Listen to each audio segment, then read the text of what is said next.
오늘 우리가 읽으신 계시록 7장 말씀을 통해서 영적 기류와 왕국들의 전쟁이라고 하는 제목으로 한번 말씀을 나누도록 하겠습니다. 우리가 인생 살아가면서 겪는 고난을 이제 자주 언급할 때가 있는데요. 이 고난을 다른 말로 언급할 때 우리가 풍파를 겪는다 이런 이야기를 하기도 합니다. 풍파라고 하는 말은 바람과 그리고 파도를 이야기하는 거죠. 오늘 우리 찬송가에서도 나왔듯이 예수님께서 그 풍파를 바다의 그 파도를 잠재우신 그 내용이 나와 있는데요. 고난을 이제 풍파라고도 하는데 이 바람, 우리에게 인생 가운데 불어오는 이 바람, 이것이 이제 즉 고난과도 직결된다. 이제 우리는 이렇게 해석을 하고 있는 거죠. 이 바람에도 보면은 종류가 좀 여러 개 있는 것 같습니다. 이제 바람이 불어오는 그 방향에 따라서 뭐 동남풍 또는 뭐 남동풍, 북서풍도 있고 서북풍도 있고 뭐 제각기 전부 달라요. 어느 곳에서 불어올지 잘 몰라요. 북쪽에서 불기도 하면 또 남쪽에서 불기도 하고 동서남북 사방에서 이렇게 또 바람이 불어옵니다. 그래서 이제 이거를 바람을 가리킬 때 우리가 바람풍자를 쓰는데요. 이 바람을 가리키는 말이 바람풍자 하나만 있는 것이 아니에요. 여러 곳에서 불어오는 이런 바람을 이제 사방풍이라고 하는데 바람풍자에다가 이제 갖출 구자를 써서 사방풍 구자라고 하는 게 있어요. 그런가 하면 또 회오리바람이라고 하는 거인데 그거는 표자를 씁니다. 회오리바람 표자라고 하는 게 있어요. 그래서 돌개바람을 뭐라고 하냐면 표풍이라고도 이야기를 합니다. 뭐 잘 안 쓰는 말이기도 하지만 우리가 비행기를 타고 공중에 올라가다 보면 하늘 위에도 바람이 불죠. 이제 이걸 기류라고도 하는데요. 이 기류가 강한 곳을 지나갈 때면은 이제 비행기가 막 흔들려댑니다. 저도 옛날에 한번 그런 적이 있었던 것 같아요. 비행기를 타고 중국인가 어디 갔다 올 때 굉장히 바람이 많이 불더라고요. 그래서 추락하는 줄 알았습니다. 사람들이 너무 그때 많이 놀라가지고 저도 깜짝 놀랐는데 비행기가 순식간에 올라갔다가 곤두박치고 막 그러기를 여러 차례 반복했습니다. 근데 결국 어차피 무사히 도착을 했는데 이와 같이 바람이라고 하는 것은 우리 인간의 삶과 굉장히 밀접한 영향이 있다. 저는 그런 생각이 듭니다. 이 기류라고 하는 거, 이 땅 위에 불고 있는 이 바람, 공기의 이동, 이것이 왜 생기는지는 정확히 몰라요. 근데 아마도 온도와, 그러니까 햇빛의 온도와 아마 이 지형에 관련돼서 또 밀접한 그런 영향이 있지 않나 싶습니다. 지금 우리나라에 불어닥치고 있는 기류가 있죠. 이게 뭐냐면 장마 기류입니다. 장마. 우리나라와 이제 우리 주변에 있는 나라들에게 장마 비를 쏟아지게 하는 이 기류. 그리고 매년 한 번씩 꼭 이러한 것이 일어나는 것을 우리가 바라볼 때 이것이 우연히 일어나는 것은 아니라고 우리가 믿게 되는 거죠. 그러니까 이러한 자연의 현상만 보더라도요. 조금 깨어있는 사람들은요. 조금 머리가 있는 사람들은 창조주가 있다라고 하는 사실을 믿게 되어 있습니다. 근데 우리가 그 사실을 믿지 못한다라고 하는 것은 애써 그걸 부인하려고 하는 거죠. 예수님께서 이제 바람에 대해서 언급하신 적이 있는데요. 뭐라고 말씀하셨냐면 이 바람이 임의대로 분다 이렇게 나왔습니다. 임의대로라고 하는 말은 아무 데서나 분다라고 하는 거예요. 우리가 예측할 수 없는 방향에서 임의대로 불어서 소리는 들리지만 어디서 와서 어디로 가는지 알지 못하는 것이 바람이다. 이렇게 예수님 말씀하셨습니다. 이 바람이라고 하는 것은 하나님의 창조 신비 중에 하나인 것 같습니다. 오늘은 이 바람을 소재로 해서 성경이 말하고 있는 바람이 무엇을 의미하고 있는지 우리가 영적인 그 의미를 한번 살펴보도록 하겠습니다. 먼저 다니엘서 7장에 보시면 다니엘이 이런 말을 합니다. 내가 밤에 환상을 보았는데 보라 하늘에 네 바람이 큰 바다로 불어닥치더니 큰 짐승들 넷이 그 바다에서 올라오는데 서로 다르더라. 자, 다니엘이 이제 그 바벨론의 말년 때죠. 벨사살 왕의 원년 때 환상을 봅니다. 근데 하늘에 있는 네 바람, 네 군데서 불어오는 바람이라고 하는 거죠. 동서남북. 이 네 바람이 큰 바다에 불어닥치는 그런 환상을 봅니다. 근데 하늘에서 불어닥치는 그 바람이 바다에 이제 불어닥쳤는데요. 놀라운 환상을 보게 됩니다. 그게 뭐냐면 이제 짐승들이 올라오는데 네 짐승들이 이제 순서대로 올라옵니다. 첫 번째 짐승은 사자같이 생겼고 독수리의 날개가 달려 있고요. 두 번째 짐승은 또 곰처럼 생겼고, 세 번째 짐승은 또 표범처럼 생겼는데 등에 날개가 달려 있어요. 그리고 마지막에 올라오는 짐승은 정말 무섭고 끔찍하게 두려운 그런 모습을 가지고 있는데요. 이빨이 철로 되어 있습니다. 쇠로 된 이빨을 가지고 있고요. 뭐든지 부숴서 깨부술 만한 그런 강력한 이빨을 가지고 있고, 그리고 또 등에는 날개가 달려있는, 그리고 또 머리에는 뿔이 10개나 달려있는 그런 아주 괴상망측하고 무서운 그런 괴물이 올라옵니다. 자, 그래서 이 결론적으로 괴물이 상징하는 것이 무엇이냐? 곧 이 괴물들 하나하나가 하나의 왕국을 상징하는 것이다. 우리가 이렇게 해석을 하고 있지 않습니까? 바벨론이 이제 멸망하면 그 이후에 등장하게 될 나라를 이제 이 괴물들이 바다에서 등장하는 모습으로 보여주신 거예요. 첫 번째 짐승은 바벨론 다음에 등장하게 될 헬라, 그리고 그 다음엔 페르시아죠. 페르시아가 등장하고 그 다음에 헬라고, 그 다음에 로마. 네 번째 짐승이 이제 가장 무서운 짐승인데 그게 마지막 때 등장하게 될 짐승입니다. 적그리스도 왕국이다. 이렇게 이제 우리가 볼 수가 있는 거죠. 이 다니엘이 본 하늘의 네 바람이라고 하는 것은 뭐냐? 결국 이 세상을 다스리는 왕국의 출현을 의미하는 거죠.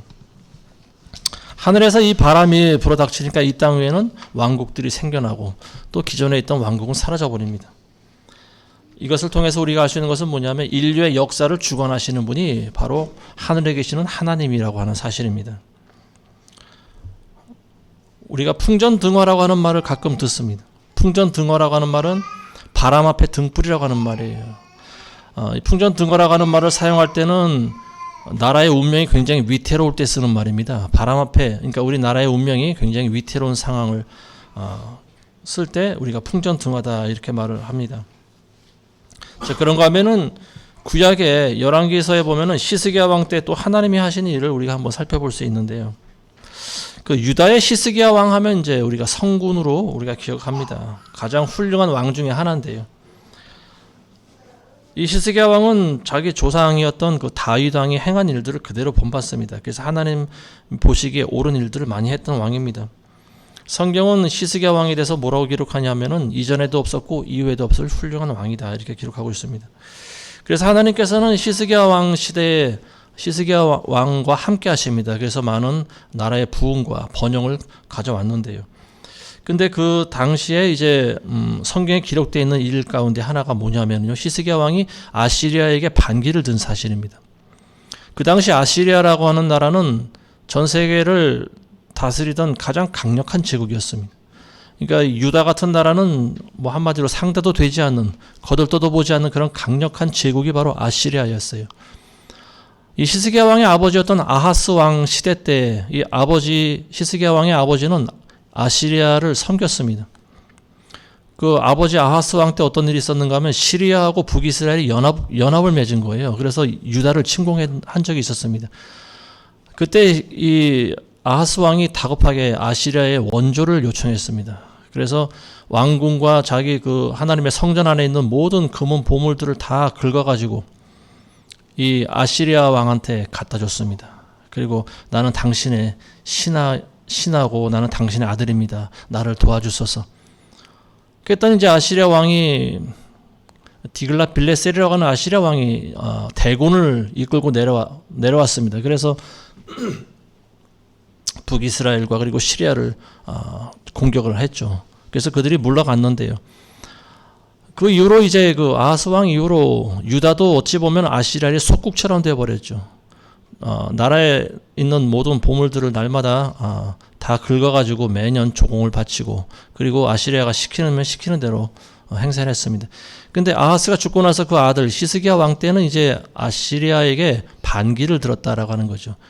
아수르에게 조공도 바치지 않고 또 그들이 요구하는 그런 사항들도 들어주지 않았습니다. 그랬더니 바로 유다가 이제 배신하니까 아시리아가 바로 대군을 이끌고 쳐들어왔죠. 그때 아시리아의 왕이 산헤립이라고 하는 유명한 왕이 있었습니다. 그래서 산헤립이 예루살렘을 에워쌌죠. 그래서 예루살렘을 에워싸고 수많은 병사들과 그리고 최신식 무기로 무장하고 예루살렘을 날마다 협박을 했는데요. 근데 그때 시스기야가 도무지 방법을 찾지 못하는 거예요. 그래서 하나님께 기도를 합니다. 그때 히스기야의 기도를 듣고 이사야 선지자를 통해서 하나님께서 주신 말씀이 있어요. 그게 뭐냐면은 열왕기하 19장 7절에 보시면 하나님이 이런 말씀을 주셨습니다. 보라, 내가 그에게 한 바람을 보내리니 그가 소문을 듣고 그의 본토로 돌아갈 것이요 또 내가 그를 그의 본토에서 칼에 쓰러지게 하리라. 자, 여기서도 하나님께서 이 사네립에게 한 바람을 보내셨다 나와 있습니다. 여기서 바람이라고 하는 것은 구체적으로 소문이라고 하는 거죠. 정보나 소문. 그 하나님 보내신 바람은 이제 사네립을 속이는 그런 속인다기보다 이제 고국으로 돌아갈 수 있게 하신 하나님께서 보내신 바람인데요. 어떤 소문인가 하면은 이디오피아 군이 아시리아를 쳐들어왔다라고 하는 그 소문을 듣게 하신 거였어요. 그래서 사네립이 당황합니다. 예루살렘을 치러 왔다가 자기 본토가 공격을 당한 그런 상황이 온 거예요. 그래서 허둥지둥 본국으로 가면서 편지를 한 장 써가지고 히스기야 왕한테 보냅니다. 그 내용이 어떤 거냐면요, 하나님을 모독하는 거예요. 너희가 믿는 하나님이 어디 있으며 그 신이 과연 너희를 구해줄 수 있겠느냐. 이게 요지입니다. 이제 히스기야가 그 편지를 읽고 성전에 들어가서 그걸 하나님 앞에 펼쳐놓죠. 그리고 하나님께 부르짖어 기도합니다. 이 사네립이라고 하는 아시리아의 왕은 주변에 있는 많은 민족들을 정벌할 때 그 나라와 민족이 섬기고 있던 우상들이 있지 않습니까? 그 우상들을 이제 전부 다 불 속에 집어넣어서 태워버렸는데요. 그 일을 하면서 사네립이 생각할 때는 이 세상에 있는 모든 신들을 내가 다 불에 태워버렸다. 아마 이런 생각을 한 것 같습니다. 그리고 유다가 믿는 하나님이라고 하는 존재도 그런 신 중에 일부일 것이다. 이런 생각을 했던 것 같습니다. 그렇지만 하나님은 그런 분이 아니시죠. 이 사네립이 절대 착각한 거죠. 자, 그래서 히스기야가 성전에 가서 뭐라고 기도했냐면요, 아시리아가 불에 집어넣은 신들은 참 신들이 아니고 사람의 손으로 만든 나무와 돌들입니다. 오직 하나님만이 참 신이며 이 사실을 모든 왕국들이 알게 하소서. 이렇게 부르짖었습니다. 히스기야 그 기도를 들어보시면요, 아시리아를 물리쳐달라고 하는 그런 기도를 하는 것이 아니고요, 하나님의 이름이 모독받는 것을 못하게, 그러니까 하나님의 이름이 땅에 떨어지는 것을 내가 참아 볼 수가 없사오니 하나님께서는 알아서 처신해 주시옵소서. 뭐 이런 식의 기도인 거죠. 하나님의 이름이 지금 모독을 받고 있다. 이방인에 의해서 하나님이 우상 취급을 받고 있으니 하나님 이걸 어떻게 하면 좋겠습니까? 이런 것이 기도인 거죠. 이런 기도를 히스기야 올려드립니다. 그러니까 하나님께서 곧바로 응답하십니다. 열왕기하 19장 20절에서 34절에 보시면, 그러니까 무려 15구절에 거쳐서 하나님께서 이 아시리아를 심판하신다는 그런 내용이 나와 있어요. 그러니까 하나님의 이름이 모독을 받을 때 하나님께서는 굉장히 분노하신다라고 하는 사실을 우리가 알 수가 있습니다. 이제 하나님께서 이사야 선지자를 통해서 히스기야 왕에게 주신 그 응답의 내용이 이제 골자가 이런 거예요. 아시리아 왕한테 이렇게 이야기를 합니다. 네가 예루살렘으로 한 걸음도 들어오지 못하고 화살 한 대도 쏘지 못할 것이다. 그리고 성을 향해서 그 어떤 공격도 하지 못하고 너는 내가 온 길로 다시 되돌아가리라. 그 말대로 이루어지지 않습니까? 그날 밤에 어떤 일이 있었는가 하면은 아시리아 진영에서 하나님이 보내신 천사들이 아시리아 병사들을 18만 5천 명을 쳐 죽였다. 이렇게 나와 있습니다. 18만 5천 명. 굉장한 대군이죠. 지금도 18만 5천 명이라고 하면은 엄청나게 많은 숫자인데, 그 당시 18만 5천 명이라고 하면 아시리아의 이제 거의 전부인 거죠. 이 군사들을, 천사들을 보내서 전부 죽였다라고 기록되어 있습니다. 자, 그럼 사네립 왕은 어떻게 됐을까요? 니느웨로 도망쳐가지고 자기가 믿는 그 우상 신 앞에 가서 분향 드리려고 하는데 자기 아들들이 반란을 일으킵니다. 그래서 이 두 아들의 손에 사네립은 목숨을 잃습니다. 하나님의 심판이 임한 거죠.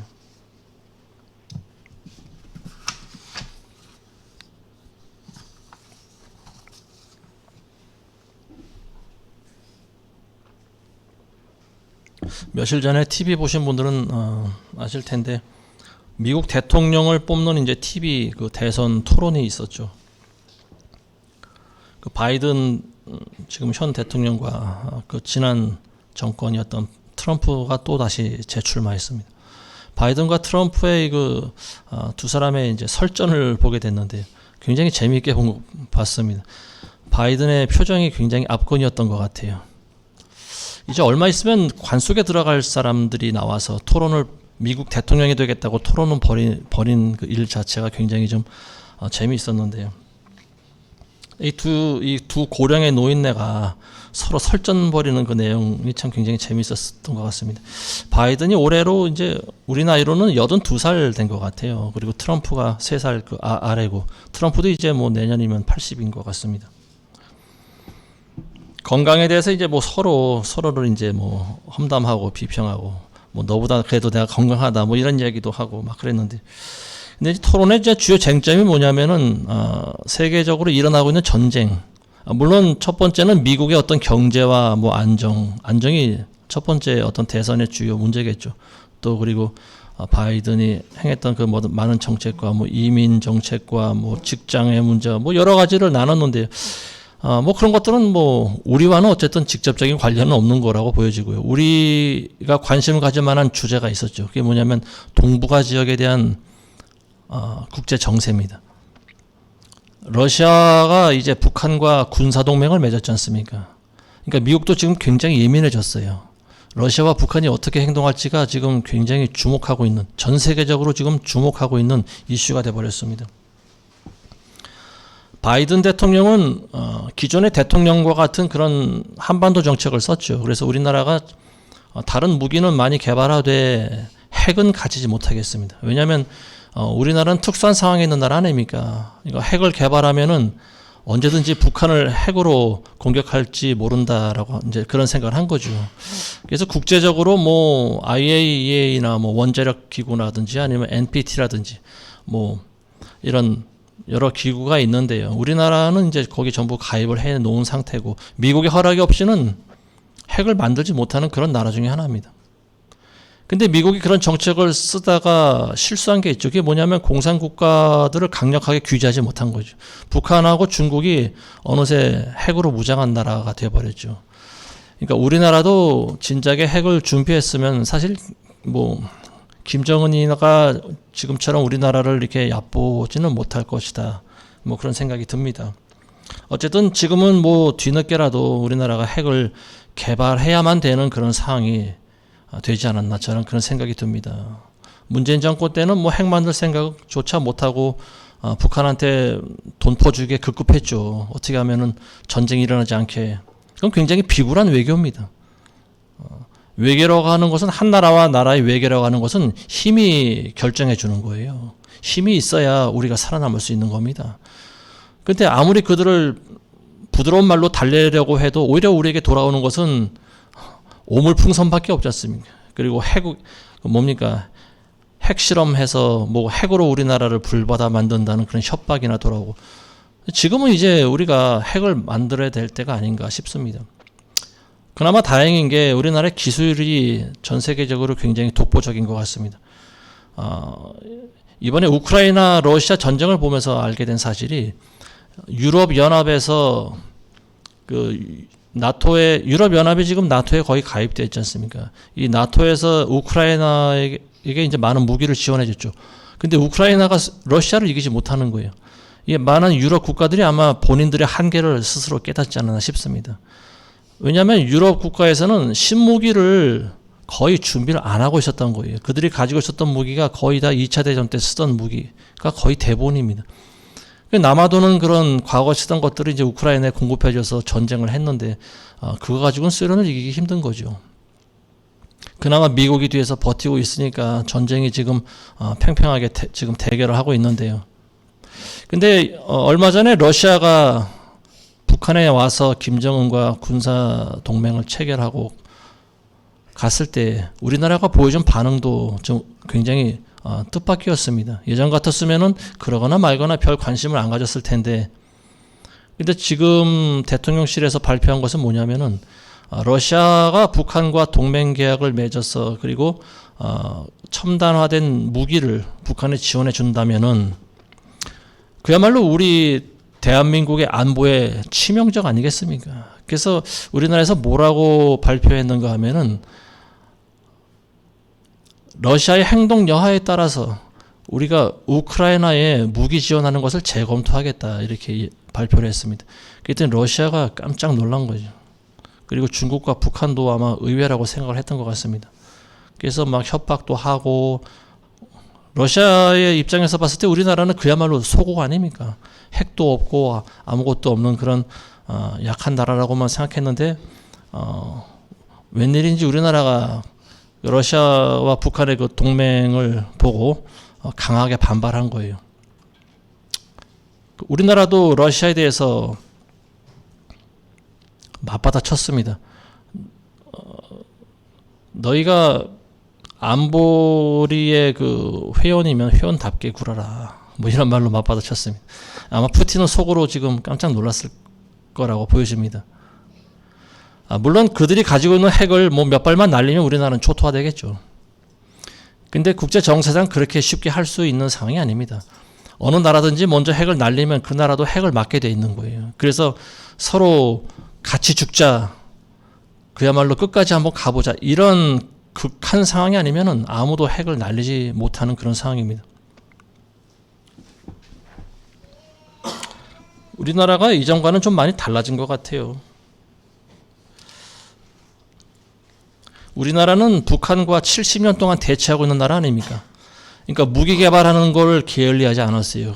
매년 예산의 일부를 국방비를 이제 날마다 증원해 가면서 신무기를 개발해서 이제 그 무기 체계를 이제 전부 신무기로 바꿔놨는데요. 근데 재밌는 사실은 유럽에서 우리나라 무기를 요즘 날개도 친 듯이 많이 사간다 그러죠. 없어서 못 팔 정도예요. 우크라이나 전쟁을 보면서 유럽 국가들도 이제 나름대로 자기 나라를 어떻게 해야 지킬 수 있을 것인가, 아마 이런 생각을 하고 있는 것 같습니다. 근데 지금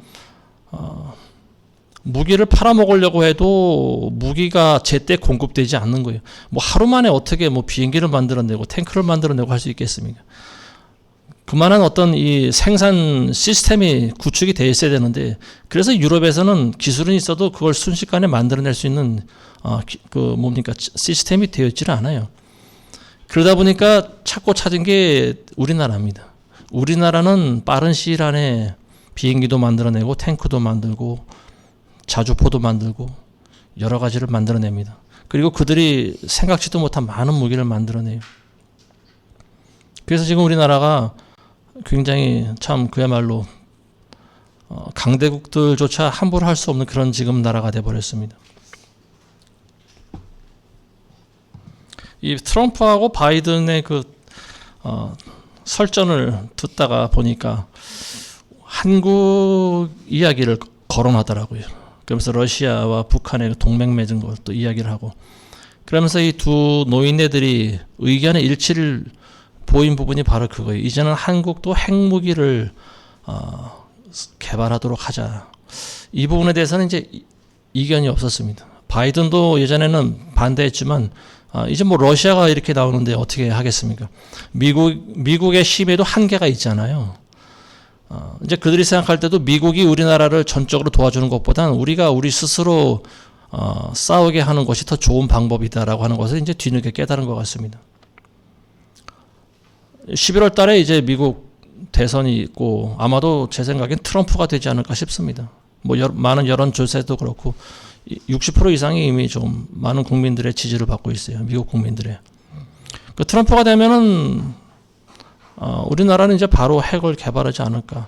아마 지금도 물밑에서 핵을 개발하지 않을까. 뭐 그런 생각을 하고 있습니다. 이미 기술력은 갖추고 있는 것 같아요. 뭐 어느 과학자의 말을 이해하면은 3개월이면 이미 핵탄두를 여러 발 만들 수 있다. 뭐 이런 소리를 들은 것 같습니다. 그러다 보니까 이제 그 소리를 들은 러시아와 북한은 좀 속으로 뜨끔했겠죠. 그래서 북한이 할 수 있는 일은 뭐 핵을 날릴 수는 없고 어떻게 합니까? 그러니까 오물풍선이라도 날려야죠. 그리고 미사일 실험이라도 해야 되고 지금 그렇게 하고 있는 거예요. 겁 많은 개가 오히려 더 많이 짖지 않습니까? 자, 근데 이제 중요한 거는 뭐냐면은 우리나라와 북한과 예를 들어서 전쟁이 일어난다고 하면은 결국은 러시아도 개입할 거고 또 미국도 개입할 거고 이것이 이제 결국 제3차 대전으로 확전될 가능성이 굉장히 크다라고 하는 거죠. 자, 우리는 특히 성경책을 읽는 우리 그리스도인들은 작년에 이스라엘과 팔레스타인 전쟁이 나면서 거기서 세계 3차 대전에 이제 불씨가 지금 붙었구나. 이제 우리는 많은 그런 생각을 했습니다. 근데 의외로 우리나라가 그 정점의 구도에 서 있을 수도 있다라고 하는 거예요. 근데 그건 아무도 모릅니다. 오직 하나님만이 아시는 거예요. 근데 이 우리나라를 중심으로 한 동북아 정세도 지금 이스라엘 중동 정세만큼 중요합니다. 아니, 그보다 더 중요한지도 몰라요. 소련과 미국이 직접 개입이 되기 때문에 그렇습니다. 자, 오늘 이제 본문 말씀 우리가 한번 보겠습니다. 계시록 7장 1절에 4절에 보면은요. 일들 후에 내가 보니 네 천사가 땅에 네 모퉁이에 서서 땅의 사방에서 부는 바람을 붙잡아 그 바람이 땅이나 바다나 어떤 나무에도 불지 못하게 하더라. 또 내가 보니 다른 천사가 동쪽에서 올라오는데 살아계신 하나님의 인장을 가지고 있더라. 그가 땅과 바다를 손상시킬 권세를 받은 네 천사에게 큰 음성으로 소리질러 말하기를 우리가 우리 하나님의 종들인 그들의 이마에 인장으로 표시할 때까지 땅이나 바다나 또는 나무들을 손상시키지 말라고 하더라. 또 내가 인장으로 표시받은 자들의 숫자를 들었는데 이스라엘 자손의 모든 지파에서 14만 4천 명이 인장으로 표시를 받더라. 이 구절들은 이제 마지막 환란 때 벌어지게 될 일들을 이제 사도 요한이 미리 환상으로 본 거죠. 지금의 상황은 어떤 상황인가 하면은 7인의 그 재앙이 임한 그런 상황입니다. 이미 7인 중에서 6개의 인이 띄어졌고요. 이 땅에는 이제 많은 재앙이 뿌려지고 그리고 거의 초토화되어 있는 그런 상황입니다. 이제 마지막 7번째 인만 남아있는 상황이에요. 근데 한 천사가 하나님의 인장을 가지고 오면서 뭐라고 하냐면은 그 네 천사들 땅의 그 귀퉁이에 있는 네 천사들에게 이렇게 소리를 지릅니다. 하나님의 종들에게 인칠 때까지 너희는 바람을 붙잡고 있어라. 땅이나 바다나 나뭇가지를 손상시키지 말라고 하는 거예요. 자, 그래서 네 천사들이 이 땅의 사방에 있던 그 네 천사들이 바람을 붙잡아 두고 있었다. 이런 이야기를 하고 있습니다. 바람을 이 천사들이 붙잡아 두지 않으면 어떤 일이 있을까요? 바람이 이 땅 위에 막 불어닥치겠죠. 사방에서 바람이 불어닥치고 그 바람은 어떤 바람이냐? 이 땅을 심판하는 하나님의 심판의 바람입니다. 재앙인 거지요. 전쟁이든 천재지변이든 재앙의 바람이 불어오는 거예요. 근데 천사가 이제 하나님의 종들, 즉 이스라엘 사람들 14만 4천 명의 이마에 인칠 때 그때 잠시 재앙을 멈추라고 하시는 말입니다. 그러니까 바람을 잠재우고 있으라고 하는 거예요. 그때 천사가 14만 4천 명의 이마에 인을 치는 그 시간이 잠깐 필요한 거예요. 그 기간이 얼마나 되는지는 모르겠어요. 근데 어쨌든 마지막 환란 때 하나님께서 잠시 주시는 어떤 그 평화의 때가 있지 않을까 이렇게 보이는 거죠.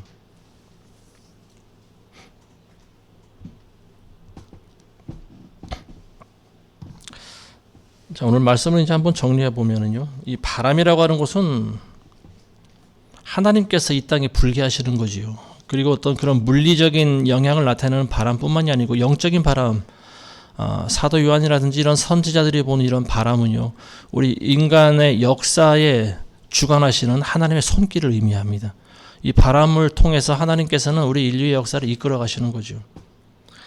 새로운 왕국을 만들기도 하시고 또 기존의 왕국을 심판하기도 하시고 사라지기도 하시는 그 놀라운 일들을 하나님의 바람이다 이렇게 표현하고 있습니다.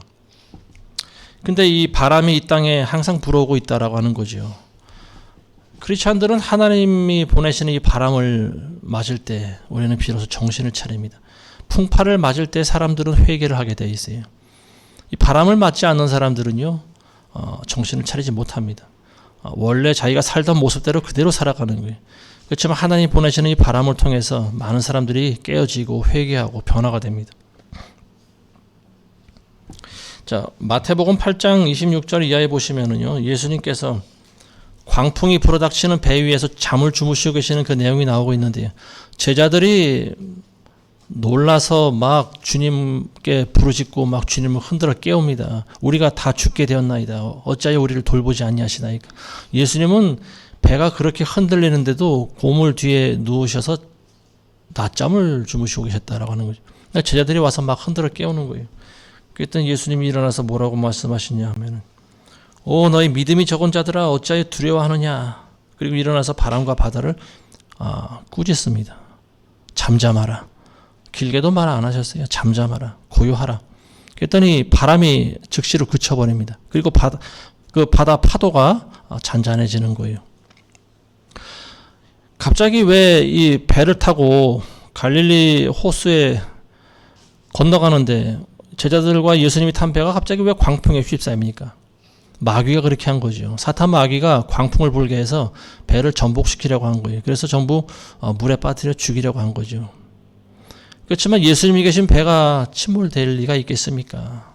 예수님께서는 바람과 파도를 만드신 분 아닙니까? 창조주 아니십니까? 마귀가 예수님을 죽이려고 한 것부터가 굉장히 참으로 가스로운 생각인 거죠. 예수님이 한마디 하시자마자 이 바람과 바다가 잠잠해졌다라고 하는 거예요. 지금 이 세상은요, 하나님께서 위에 그 하늘에서 어떤 바람을 이 땅에 보내고 계시는 것 같습니다. 아까도 말씀드린 것 같이 국제 정세 그리고 변화, 각 그 나라와 왕국들 간의 어떤 전쟁을 이끌어가는 그런 하나님의 바람이 불어닥치고 있지 않는가, 저는 그런 생각이 들어요. 그렇지만 바람을 창조하신 예수님께서 한마디만 하시면 그 모든 격변하는 바람은 즉시로 잠잠해지겠죠. 지금 전 세계적으로 부는 바람이 하나 있습니다. 그게 어떤 바람인가 하면은 한류의 바람이라고 하는 거예요. 여러분들 한류에 대해서 많이 들어보셨죠? 한류도 하나의 바람의 일종입니다. 전 세계적으로 모든 국가마다 우리나라를 따라하고 있어요. 이런 일은 역사 이래로 한 번도 없었던 일입니다. 저는 이것이 굉장히 신기한, 말세에 굉장히 신기한 현상 중에 하나다, 저는 그렇게 생각을 합니다. 도대체 하나님께서는 우리나라를 어떻게 하시려고 모든 나라와 민족들이 전부 한국을 따라하게 하실까, 그런 생각이 들어요. 뭐 K-팝이니 K-드라마니, 심지어는 우리나라에서 생산하는 방산 무기도 K자를 집어넣어서 K-방산이라고 합니다. 전 세계적으로 한국 열풍이 불고 있어요. 최근 뉴스에 보도된 걸 보니까 북한에서는 이 북한에도 한류 바람이 불고 있다고 합니다. 이미 공공연히 그들은 서로 알고 있어요. 한국 드라마도 보고 한국 노래도 알고 다 알고 있어요. 근데 드라마를 보든지 노래를 듣든지 하다가 걸리면 죽을 각오를 해야 됩니다. 얼마 전에 어린 20대도 안 된 아이들을 잡아다가 사형시킨 일이 있었다고 하죠. 북한에서. 드라마 보고 노래 부르는 것이 죄라는 거예요. 그래서 어린 아이들도 사형을 시켰다고 합니다. 이미 십수년 전서부터 이 한류 드라마가 이제 북한에 조금씩 번지기 시작할 때 김정은이 그때 이제 대학생들한테 뭐 양심 고백을 하게 했다고 하는 사건이 있었죠. 그래서 이 한국 드라마를 보든지 노래를 들어본 사람은, 한 번이라도 들어본 사람들은 전부 용서해 줄 테니까 전부 이제 뭐 양심 고백을 했다고 합니다. 근데 이제 순진한 학생들이 못 모르고 이제 전부 손을 들고 이제 그랬는데 결국 그 학생들 전부 끌어다가 집단으로 총살을 시켰다라고 하는 거예요. 굉장히 끔찍하고 잔인한 짓을 저지른 그런 인간이 지금 김정은입니다. 지금 이제 어린 청소년들조차 이 한류 드라마 또는 이 K-팝 이런 것들을 보고 들으면은요, 사형을 시킨다고 합니다. 굉장히 잔인한 인간이죠. 그걸 보면서 드는 생각이 있어요. 이제 북한도 마지막이구나. 하나님께서 이것을 얼마나 더 오래 참고 보실 것인가. 이미 북한은 끝장날 때까지 끝장난 그런 그야말로 김정은의 왕국이 아닌가 싶습니다. 이미 수십 년 전서부터 먹을 걸 주지 않았죠. 배급제도가 없어졌어요. 북한 주민들은 굶어 죽든 말든 자기 배만 채우면 그만인 이런 짐승 같은 자가 북한을 지금 지배하고 있지 않습니까? 근데 하나님께서 과연 그걸 얼마 동안 인내하시면서 참고 보실까? 저는 그리 오래 가지는 않을 거라고 봅니다. 이제 자기 나라의 어린 아이들까지 한류 드라마 봤다고 죽이는 그런 나라가 돼버렸습니다. 그 부모가 어떤 생각을 하고 있을까요?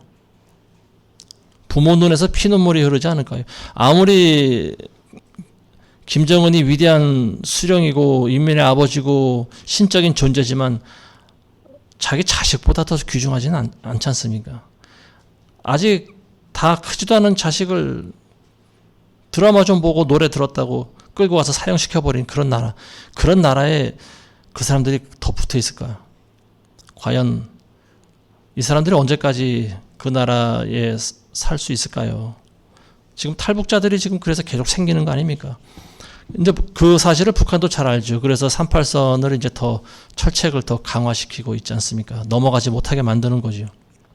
지금 최후의 발악을 하는 것이라고 보여집니다.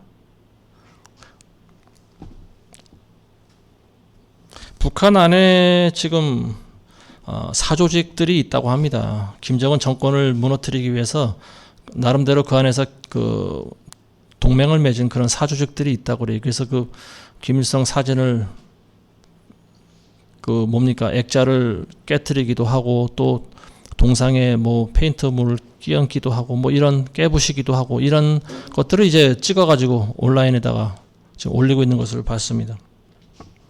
자, 과거에 평양은 선교사들이 가장 많이 들어가서 교회를 세운 도시 아니었습니까? 그래서 평양은 이제 그 동방의 예루살렘이다라고 하는 그런 별명도 가지고 있었던 도시인데요.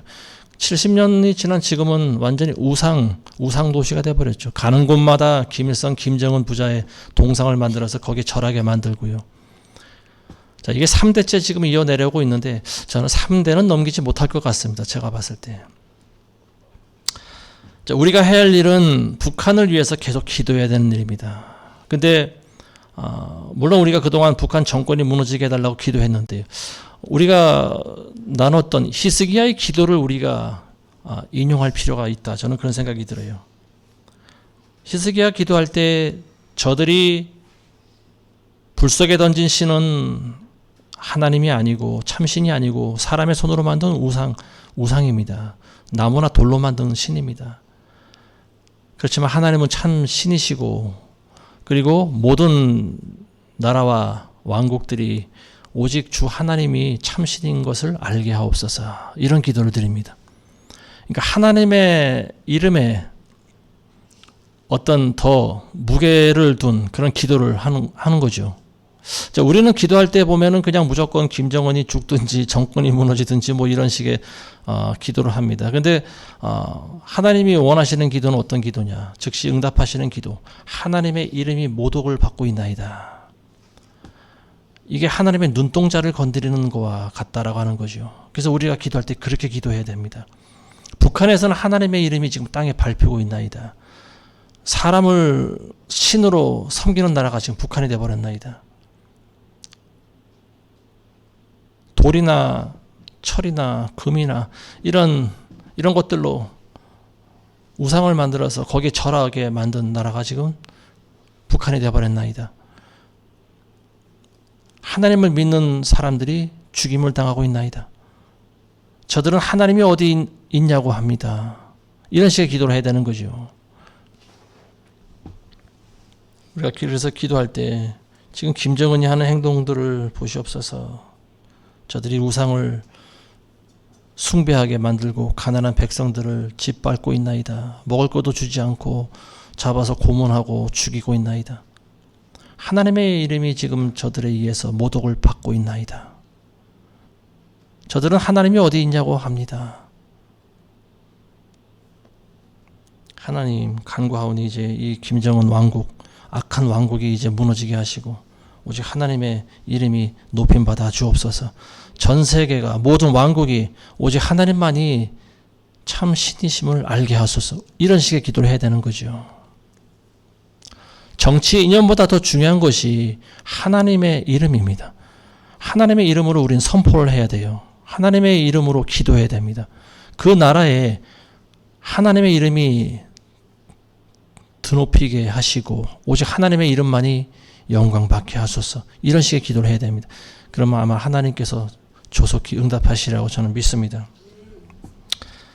미래의 일이 어떻게 전개될지는 오직 하나님만이 아시는 거죠.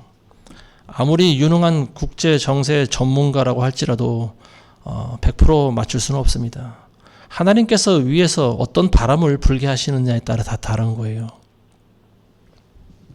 그렇지만 어쨌든 이 마지막 때에 하나님께서는 지금 거센 바람을 지금 이미 불게 하고 계시는 것 같습니다. 그래서 이 러시아나 미국이나 이런 강대국들이 이제 서서히 움직이게 하시고 전 세계적인 전쟁으로 지금 몰아가고 계시는지 뭐 그런 구도인 것 같습니다. 우리나라를 중심으로 한 동북아 정세, 그리고 중동 정세, 그리고 러시아와 우크라이나 전쟁. 자, 이런 것들을 통해서 이제 점점 전 세계가 전쟁 준비를 하고 있다라고 하는 것을 우리가 알 수 있는데요. 우리는 참 낙심되는 일이 있어요. 이게 뭐냐면 교회가 잠들어 있다라고 하는 거죠. 또 전부 WC에 가입해버렸고 배교에 동참해버렸고 그러다 보니까 우리는 하나님께 바쳐진 나라가 지금 이렇게 교회가 전부 배교해버린 상황이니까 우리는 굉장히 낙담이 들어와요. 마지막 때 우리가 아무리 많은 최신식 무기로 무장하고 있어도 북한이 넘어오면은 우리는 그냥 불바다가 돼버리는 거 아닌가. 그야말로 김정은이가 미친 척하고 핵이라도 한 발 날리면은 우리나라는 어떻게 될 것인가. 뭐 이런 두려움에 사로잡혀 있을 때가 있습니다. 그렇지만 오늘 우리 말씀을 통해서 다시 한번 여러분들이 두려운 마음을 갖지 마시고요. 우리가 두려워야 될 주는 오직 하나님 한 분밖에 안 계십니다. 저와 여러분들은 북한을 두려워하지 마시기 바랍니다. 러시아를 무서워하시면 안 됩니다. 지금이 이제 우리나라가 배교된 상황이지만 하나님께서 우리나라를 한 번에 불바다가 되게 하진 않을 것이다. 저는 이렇게 믿습니다. 과거의 이스라엘의 상황도 선지자들을 계속 보내셔서 회개를 촉구하게 하셨지만 이스라엘이 듣질 않았지 않습니까? 그래서 결국은 멸망당했는데, 근데 우리가 보고 싶은 것은 그 중간중간에 일어나고 있는 일들이죠. 히스기야 왕과 같은 사람이 일어나서 하나님께 기도할 때 하나님께서는 아시리아 제국을 손봐 주셨죠. 바벨론 때도 마찬가지고요. 중간중간에 이제 그 심판과 멸망이 예고되어 있을지라도 회개하는 소수의 인원들, 그들의 기도를 하나님이 들으신다라고 하는 거죠. 그래서 그런 눈에는 보이지 않고 어디 있는지 모르지만 어쨌든 우상에 절하지 않은 그런 의인들이 우리나라에 많이 있다. 저는 그렇게 믿습니다. 그래서 그런 사람들의 기도 덕분에 지금 우리나라가 정말 화약고와 같은 그런 위치에 있는 우리나라가 지금까지 살아있는 것이 아닌가. 저는 그런 생각이 들어요. 결론적으로 하나님이 오시면은요, 알곡과 가라지를 심판하시겠죠. 예수님의 재림 때 일어나는 일들입니다. 그리고 많은 나라들이 서로 전쟁하고 또 천재지변이 일어나고 하나님의 심판 가운데 노출됩니다. 그렇지만 우리는 두려워할 필요가 없어요. 왜냐하면 저와 여러분들은 예수님을 모시고 살아간 존재들 아닙니까? 예수님이 탄 배 안에 있는 제자들은 무서워서 소리쳤지만 예수님 말씀 한마디에 어떻게 됩니까? 바다가 잔잔해지잖아요. 바람이 그치잖아요. 여러분들 안에 예수님만 모시고 살아가면요, 세계 정세가 어떻게 격동하든지 바다 파도가 어떻게 우리나라를 집어삼킬지, 어떤 바람이 불어서 어떤 무서운 핵무기가 날아와도 저와 여러분들은 겁날 거 없습니다. 하나님께서 반드시 막아주시라고 믿습니다. 우리가 해야 할 일은 기도예요. 하나님의 이름을 붙잡고 기도를 해야 된다라고 하는 거죠. 저들이 하나님을 인정하지 않습니다. 그렇지만 우리는 하나님만이 참신인 것을 믿습니다. 저들이 지금 핵으로 무장하고 우리나라를 공격해 오는데 우리는 힘이 없습니다. 하나님 우리나라를 지켜주시옵소서. 이런 기도를 해야 되는 거죠. 하나님의 이름이 땅에 떨어졌나이다. 원수들이 하나님의 이름을 땅에 짓밟고 있나이다. 하나님 저들을 심판하여 주옵소서. 이런 식의 기도를 해야 됩니다. 그러면 반드시 하나님께서 우리나라를 도와주실 줄로 믿습니다. 심판과 멸망이 예고됐을지라도 하나님께서는 의인들의 기도를 들으십니다. 그리고 지금 우리가 나라 민족을 위해 기도할 때가 바로 지금인 줄로 믿습니다. 하나님께서는 좋으신 분입니다. 우리가 회개하고 기도할 때 우리의 중심과 태도를 보시고 반드시 우리나라를 보호해 주실 것이라고 저는 믿습니다. 기도하겠습니다. 좋으신 아버지 하나님 감사드립니다. 아버지, 지금 전 세계가 전쟁의 바람이 불고 있나이다. 우리는 한치 앞을 알 수 없는 그런 상황 가운데 살아가고 있습니다. 우리가 이 마지막 때 의지할 분은 오직 하나님 한 분밖에 없나이다. 전쟁은 여호와께 달렸나니 주께서 적국들을 우리에게 주시리로다. 이 다윗의 고백이 오늘날 우리나라에게 그대로 이루어지게 도와주옵소서. 저들이 우리나라를 향해서 총알 한 발도 날리지 못하게 도와주옵소서. 저들이 전쟁을 일으키려고 생각을 하고 준비를 하는 그 순간 하나님 천사들을 보내셔서 저들을 괴멸시켜 주시옵소서. 저들이 더 이상 우리나라를 얕보고 침략하지 못하도록 하나님 이 전쟁에 반드시 우리나라가 승리할 수 있도록 도와주시옵소서. 그래서 마지막 때 하나님 우리나라가 주님의 손에 붙잡힌 나라가 되게 하시고 하나님 마지막 때 복음을 전할 수 있는 그런 나라가 되게 도와주시옵소서. 예수님의 이름으로 기도합니다. 아멘.